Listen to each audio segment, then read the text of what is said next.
So you're gonna have to have an honest conversation with yourself. Not even with yourself, but an honest conversation with your soul. And I don't think people do that enough. I don't know if it's because people are afraid to some degree of basically what the answer may be on the other side of what it is that they're looking for. Um, but to have an honest conversation with your soul about where you are right now, and if it's even in alignment with what you want for yourself. And I think one of the biggest things that hurt people is the fact that what once resonated with you may no longer resonate, especially as you find yourself transitioning into a different era of your life. And that's uncomfortable for a lot of people to really sit with. To really sit with the fact that what you once wanted, maybe you no longer do, right? Or maybe what you once felt was in alignment with you, there's no longer in alignment. And so when you have this honest conversation with yourself and you realize that much of what you've been given up until this point in your life has been given to you, right? From external factors, external circumstances, people on the outside of you, right? If you want to just factor in like our upbringing, from our surroundings, the movies we watch, the television shows, our siblings, our environment, wherever you grew up in, you naturally were conditioned to think, believe, and act in a certain manner, in a certain capacity.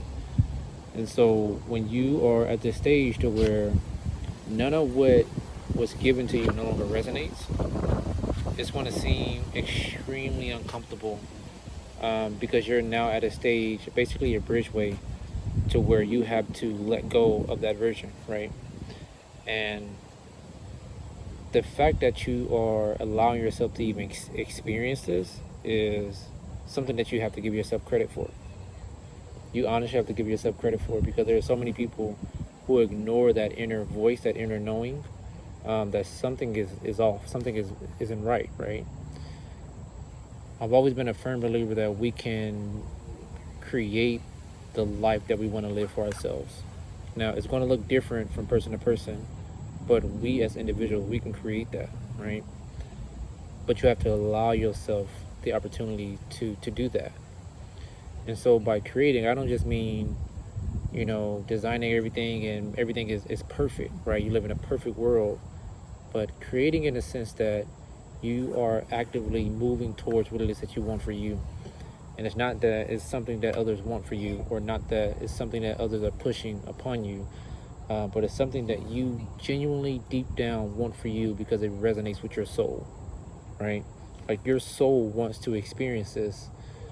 And so my dad always has this thing to where he would say, no one is going in the casket with you, right? And it's so true, because people don't understand that no one is going in that casket with you. You're the only one going, right? And so I share that because something recently, I was just giving an example, something recently, I had a family member who, would talk about traveling, would talk about doing something that she really wanted to do for 40 years, but she never allowed herself the opportunity to do it. She never gave herself the chance to do it. She kept saying, I'm going to wait to retirement.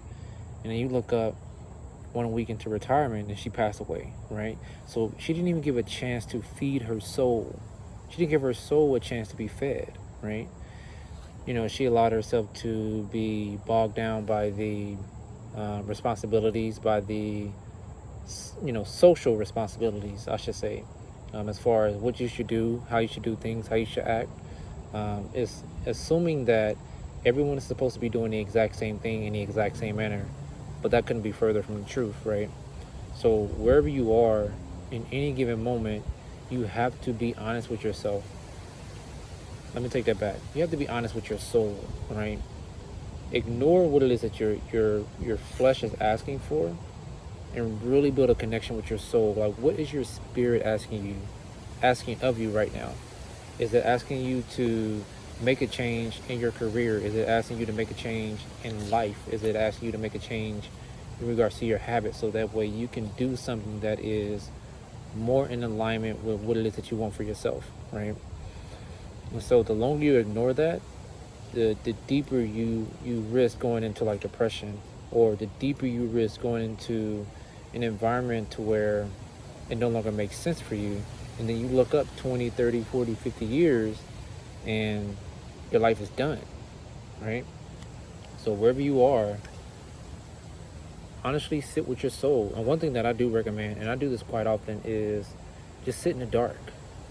I know that may be uncomfortable for a lot of people, but sit in the dark, like in a dark room, and you just sit there in peace, quiet, and you really try to develop this connection with your soul, with your spirit, because at the end of the day, it's connected to the universe, it's connected to God, it's connected to whatever you believe, right?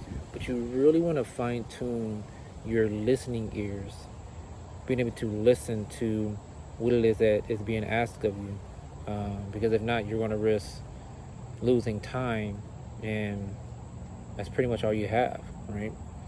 Um, so I don't want you to waste your life, waste your time, waste your energy continuously doing something that is not in alignment with you. At some point, you got to let it go. So just today's message for the journey that we're on.